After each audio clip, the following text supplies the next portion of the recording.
Before the physical universe came into existence, there was nothing. No space, no time, no matter. Allah chose to create a dimensionless singularity.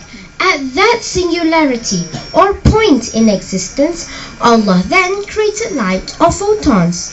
As those newly created photons collided with each other in such a hot, crowded, tiny space, they changed form to become subatomic particles, electrons, protons, and neutrons. Again, they squashed tightly together until the then very small universe was so hot and dense, causing it to expand in all directions. As the universe expanded, it got cooler and less dense. As the universe cooled sufficiently, some subatomic particles began to combine with other particles. When electrons, protons, and neutrons joined together, they formed atoms. The first elements formed by this process was hydrogen and helium gases. At this stage, the universe was like one gigantic cloud made only of hydrogen and helium gases. The very powerful effect of gravity broke up the hydrogen and helium gases into billions of small gas clouds. These were the first generation stars.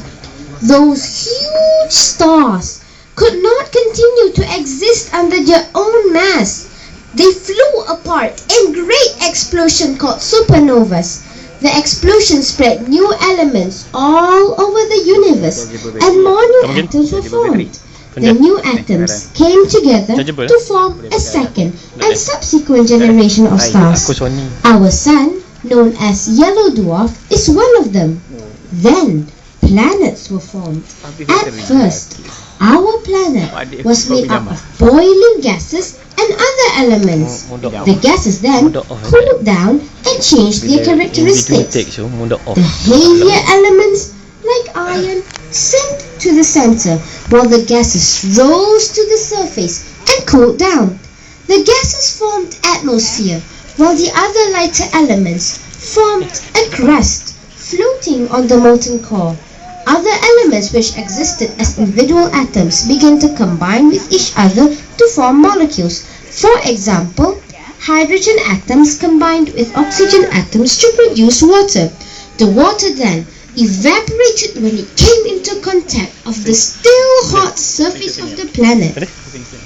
Cloud was formed, raining down, and once again evaporating in endless cycle for many millions of years. Those rains formed mighty seas. Throughout the process, more complex combination of molecules were formed until the birth of the first one-celled living organism. And this was the beginning of biological life. And that was only a small part of this very special book, and one has to read the book to understand how modern science can prove that Allah is the greatest creator of all. To end this speech, please let me quote what Professor Muhammad has written in this book about learning. I enjoyed learning most fully. I desire to know even the least interesting of new information. The reason gets back to the unity of all things. Every bit of information is linked in some way to every bit of other information. Even the mostly seemingly meaningless fact may provide the link needed to travel to new height of knowledge. Thank you. Wabillahi taufiq wal hidayah. Wassalamu alaikum warahmatullahi wabarakatuh. He wanted to prove there is no God through science. So he studied Einstein theory of relativity, but akhirnya dia jumpa Tuhan. Dia kata there is a creator, and he was looking for the creator. Pergi India, duduk kat Kuwait for many months. Pergi Bangkok, duduk kat all the shrines, betul. But he cannot find God. Dia kata what he learned or found God through science ni is not those that is in Buddhism or Hinduism macam tu lah. So dia pun pergi cari mengata until he found the Quran, and that's it end up today lah. So ada dengar tadi Papa Kaca program ni, kita nak dengar program Hulaimi, why distract with some other show. But gini, nak cerita, the reason we come up with this, kita nak inculcate reading, there's no doubt lah. But then at the same time, kita nak also inculcate ada bakat-bakat lain, bakat Sarah, mana YB kita. Aku nak ni nak tanding nanti nak kalah baby lah. So kita nak bina